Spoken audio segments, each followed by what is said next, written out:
पुण्यामध्ये मुख्यमंत्री फडणवीस आणि रणजित निंबाळकर एकत्र पाहायला मिळाले, मात्र दोघांमध्ये कुठलीही चर्चा झाली नाही।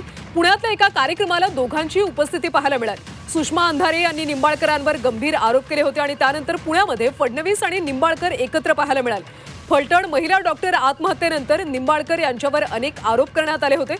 खरं तर मुख्यमंत्र्यांनी त्यांना क्लीन चिट दिली होती आणि त्यानंतर पुण्यामध्ये फडणवीस आणि रणजित निंबाळकर एकत्र पाहायला मिळाले, मात्र दोघांमध्ये कुठलीही चर्चा झाली नाही। सविस्तर माहिती देत आहेत आमचे प्रतिनिधी चंद्रकांत फुंदे। चंद्रकांत, दोघे जण एकाच ठिकाणी पाहायला मिळाले मात्र चर्चा झाली नाही, नेमकं काय घडलं? रणजित निंबाळकर त्याच हॉटेलमध्ये होते, सकाळी दिसले माध्यम सर्वांना।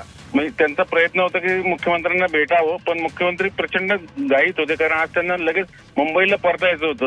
कदाचित तेही कारण सांगितलं जातंय की मुख्यमंत्री त्यामुळे भेटू शकले नसतील।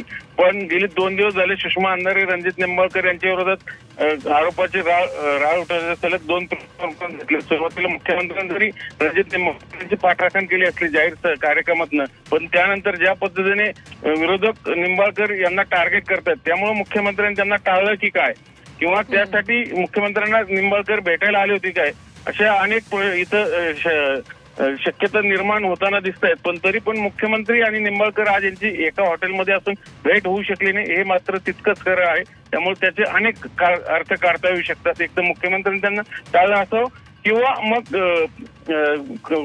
वेळेअभावी ते भेटले नसावे। नक्कीच चंद्रकांत, अनेक शक्यता आहेत। धन्यवाद या सगळ्या सविस्तर माहितीसाठी।